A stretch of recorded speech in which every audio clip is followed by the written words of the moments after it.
Yes. Yeah, we're ready. First of all, let me thank you all for coming. I called you all for this press conference because the public in the city of Pritchett needs to know exactly where we are. I'm going to give you some background.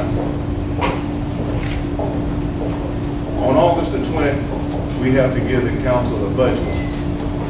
And we proposed the budget and give them a budget to adopt what we perceive revenues and expenditures would be. Their budget was adopted on last year, and I had a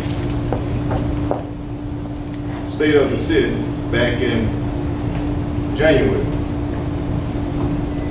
When they called for the state of the city, we had a clear direction on where we was headed because we had some agreements with the retirees, etc. And we was able to see ourselves down in the future. And during that state of the city, I had said that my goal for 2012 was to have 60 police officers and 55 firefighters, because public safety was a critical issue. Now that we was trying to meet those measurements, we're at a critical point at this point where police overtime has pretty much reached the limit that is in the budget for overtime to be paid. We have salaries that are already budgeted that will last through the 1st of August. And we're at a critical point now to where we have since April tried to get the council to understand that this day was coming based upon the goal that we were attempting to reach.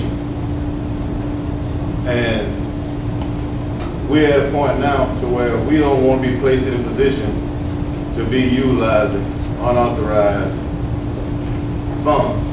So we have been trying to get the council to utilize budget reserve funds to put into police salaries and overtime. They have refused to do that, and we have had it on the agenda, the council agenda, as many as 6 times.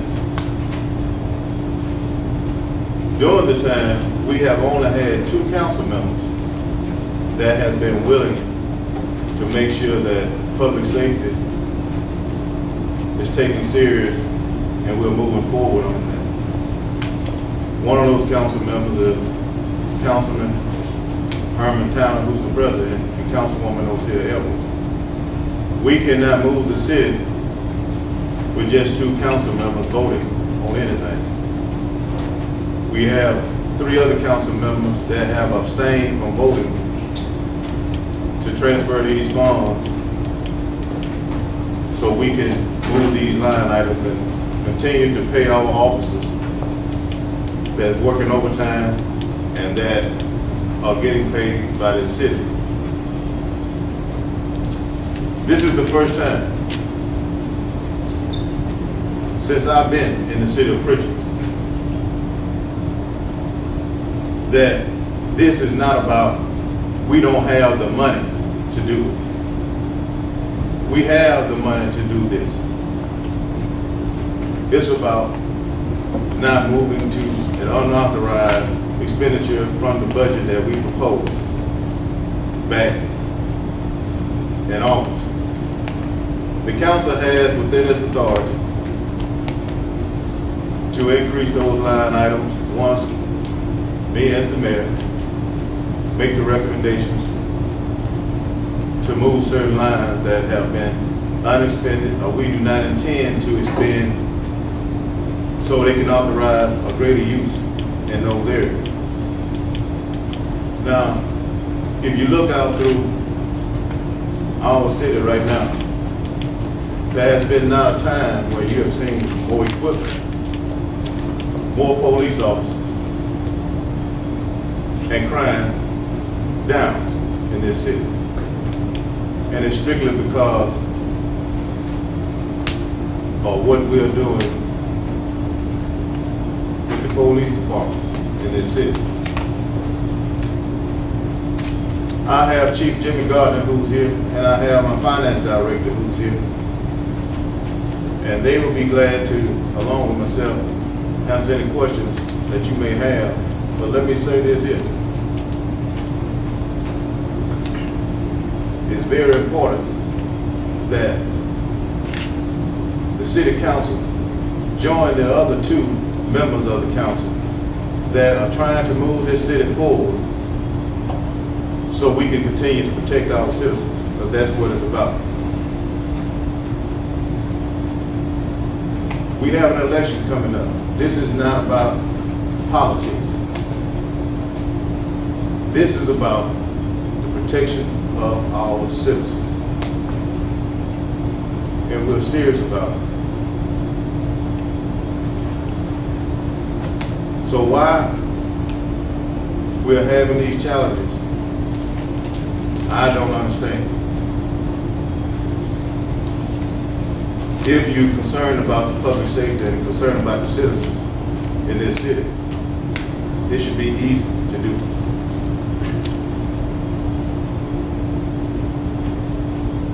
The first time that we have money sitting in a bank that we can use for the betterment of our community and our city, and a piece of paper and an action of this council is stopping us from moving forward. And I would just like to ask Chief Gardner if he would come forward so that people would know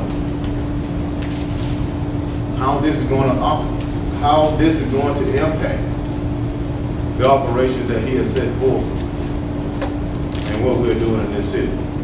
So Chief, if you would come forward.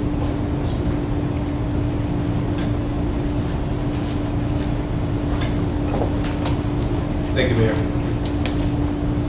First off, I'd just like to say that as the Mayor has spoken earlier, we do have a benchmark, we have a benchmarking initiative to have 6 officers. We fastly approach that number in terms of the number of officers that we have. Let me say that this city is at a state of concern as it relates to public safety. Over the last several months, we've been able to get quite a bit accomplished because of law enforcement, the number of officers that we actually have on the street. We have a Phantom unit, which was a new unit that we put together that went out into target areas and dealt with crime issues that impact our community. I can't tell you the number of arrests that these individuals have made, in excess nearly 200. I can't tell you the amount of drugs that have been removed from the street, the number of guns and other weapons that have been removed from the street because of them. But in order for this city to continue its efforts, to continue to have the protection that's necessary, this is a must. We cannot continue on this path. We cannot afford to go backwards as it relates to public safety.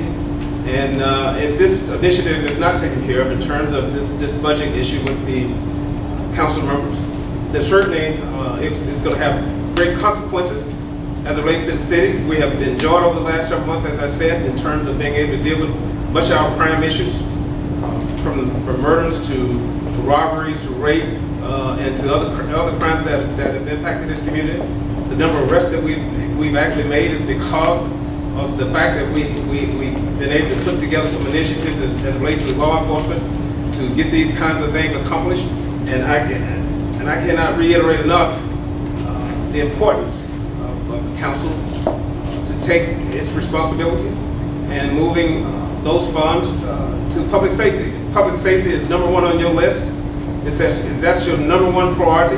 It's not what you say with your mouth, it's what you do in your actions. And right now, from what I can tell, the action has not been what it needs to be for the protection of the citizen. And I pray again, I'll be back on the council agenda on Thursday, making the same request again, and I pray that the council individuals who refuse to support this initiative, knowing the issues of this city in terms of crime and other issues like that has taken place in this city, need to step up to the plate and be accountable if their failure is not to support this initiative. Mayor? Thank you, Chief. And if I would like to ask Mr. Williams to come up, because if there are some concerns in reference to how this actually works, this is the man who do the day-to-day operation of our finances in our city, and I would just like to introduce him, and he will be available for any questions. Mr. Rex Williams. Good afternoon. I had the unfortunate responsibility this week of telling the administration and the payroll department that we're not certified funds for police overtime anymore. They'd have to be suspended immediately. Now, I warned this time was coming for several times. The past 3 months, I've submitted 6 requests to the council to increase the authorized spending limit. I met with the council, incorporated their ideas into the proposals, and submitted 3 different proposals that they had said they could support. None of them have been successful. We have funds available, but we like the spending authority. That's why I had to tell the payroll department, simply do not pay. That's all we can do. What's potentially more important is by the 1st of August, the police department will run out of funds, period, for salaries. Now, what are we going to do? Shut down the department for 2 months? I don't think anybody really wants to do that, but that's the point we're at.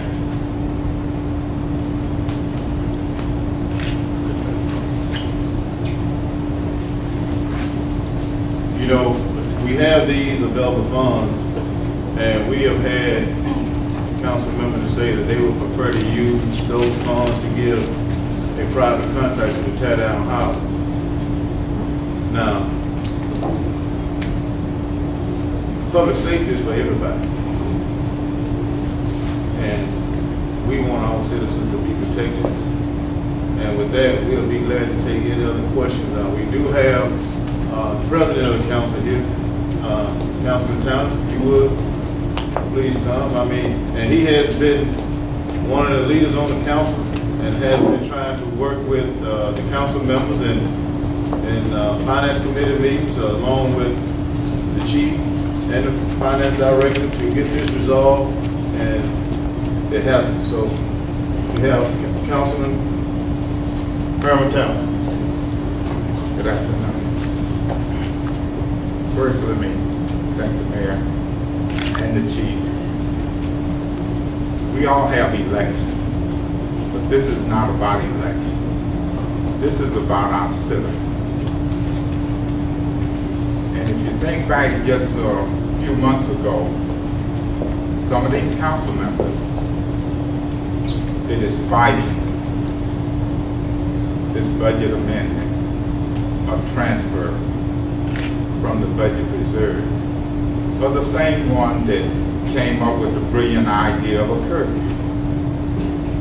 But not one time could we get them to sit down and work together to come up with a plan that was best for the city of Richmond. We are not interested in what the other municipalities are doing. We are interested in what's best for our citizens in the city of Richmond. Our police department is doing a great job. They're working. We have citizens compliment the chief and his department for what they are doing out on the street. The mayor had asked for the entire amount of the budget reserve. He compromised, asked for half. We couldn't even get that. All he asked was to transfer $110,000. And then we sit down, work out, negotiate where the rest would come from. Our citizens are more important than these personal agendas and this bickering that is going on between the council. The council have had an opportunity to generate funds. We got 3 votes with traffic. The administration negotiated a better deal with the company. They refused to pass it that authorized the police department to hire 6 new officers. And then you say you would rather take the whole $220,000 and tear down houses. We talk about a new Pritchett. No, we don't need a new Pritchett. We just need to continue moving Pritchett forward in the direction that it's going. We are in the best position as far as public safety and police and fire in probably about 20 years. Fire department, we have 3 to 4 firemen on each truck every shift. Police department, you can see them any time of day or night on the street doing their job. Special operations, protecting this city and its citizens. So it is not too much to ask that these people that is running for office to stand up and fulfill the commitment that they made to the citizens in 2008, that they will work for them and not themselves. Thank you. With that, if you all have any questions, either one of us, feel free. Mr. Mayor, if we can get kind of like the financial details, I don't know if you wouldn't mind answering some of the questions about. Rick Williams. Yes, Mr. Williams, if you can kind of give us the financial details about what the police department is facing financially, what kinds of funds are in the emergency budget fund, and stuff like that. The budget reserve that they spoke about is $210,000 in that. To explain what the budget reserve is, state law requires that 2% of the projected revenue be not budgeted for specific expenses. That's the items that I was first proposed to use to fund the increase for the police department. They didn't want to do that. They had other ideas, so we incorporated their ideas to take from other line items, so it's not to deplete that reserve fund, although it's not for a specific purpose anyway. It's not emergency funds. That's not the purpose of it. It's just that you don't budget 100% of your projected revenue. But there was there was an issue of funds being illegally transferred to pay for this sort of thing. Is that there's an argument by council members saying that this is an illegal transfer of funds? Well, it's not legal if they vote for it.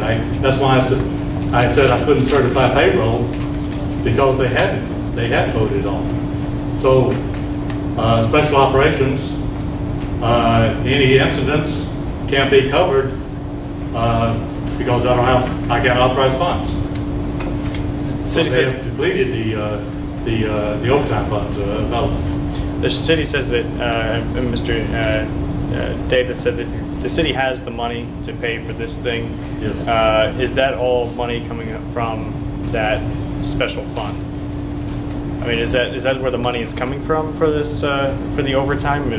Is that? Well, I've proposed several different ways of doing it. 3 different ways, as I remember, of doing it, and hadn't had a successful vote on any of them. I started out just taking the entire amount from budget reserve.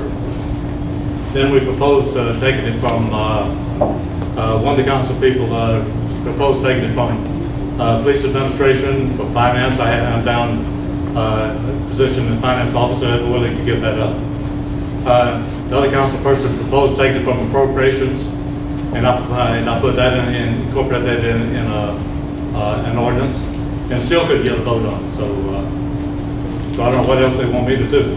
I've proposed everything that they've said. They either voted no or voted not at all.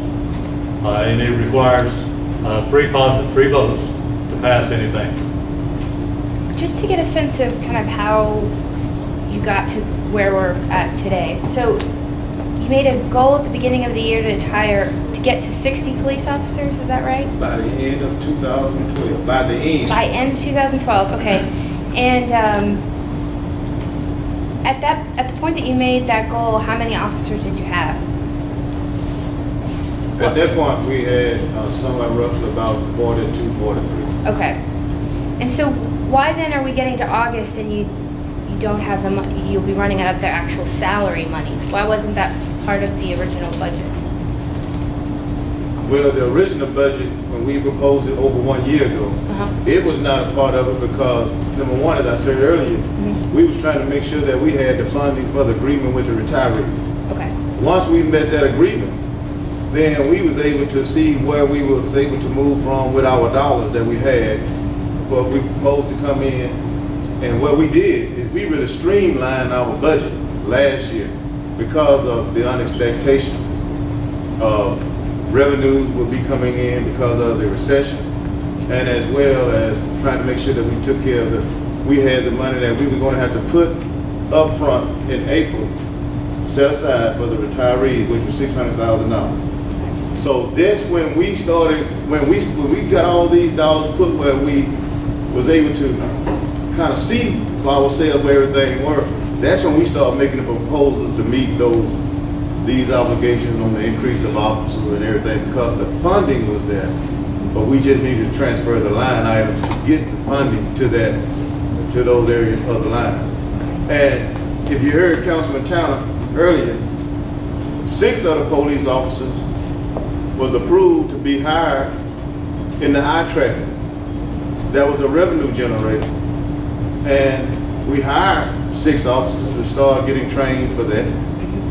Then there was an addendum to the contract, and the council would not approve the addendum to the contract. We had the same 2 council members. There was 3 council members that approved the eye traffic, but when we came to get the addendum to the contract to be approved, only 2, Councilman Town and Councilwoman Evans, approved it. It takes 3 council members to pass anything on this 5 council members, and we wouldn't be here.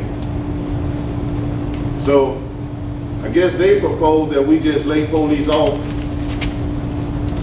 and do that. But that's not nothing that I would like to see done because we are very successful at this time with what we have. How likely would it be that layoffs would occur should this not pass this Thursday, or would you just keep trying to reinstate the overtime for police officers? Well, at a certain point, it's going to have, we have to make some serious decisions on whether to let these officers go or not. But at the same time, where does that put our public safety in the city of Pritchard? You know, this is very simple. And I could be probably a little upset dealing with this if I'm saying, well, we don't have the money to do this. You know, there have been press conferences in the city of Pritchard that were saying, we don't have the money, so we got to lay people off. But we have the money. We just need the council members to do their job. The law says that they can do this. So why not do it? I'm doing my job. They need one more to do their job up here on this bench so we can move forward. Just one.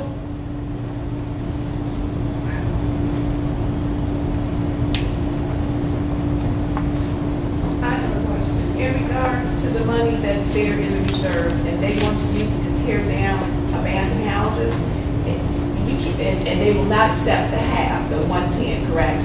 Okay, so then when will they start negotiation?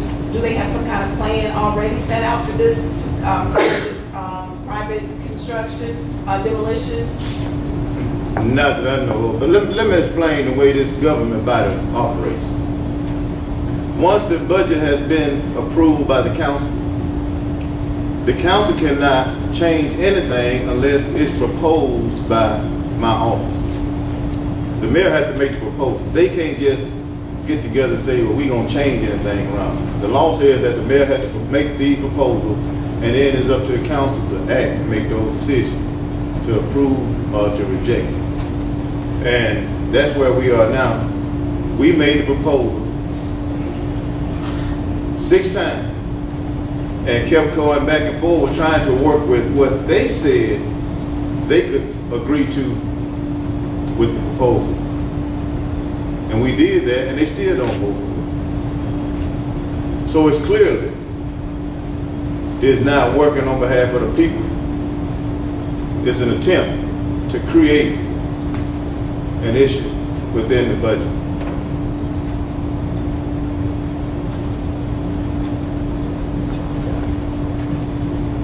And you might hear people say that some of you might have been at a council meeting, you might hear a council member talking about unauthorized expenditures.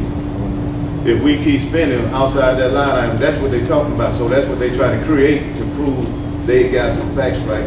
But we got audits, and every one of you all feel free to contact Mr. Williams, independent audit that we do every year. And not one time you will see that the auditor had proposed that we had any unauthorized expenditure. And this is what he is saying right now. So it won't be unauthorized. We can't pay any more overtime until they actually transfer funds, well, practically numbers, from one line to another line. Thank you, Mr. Mayor. Think we're good? Everybody good? Yeah, I think so. Okay. Thank you very much. Thank you all. Yeah.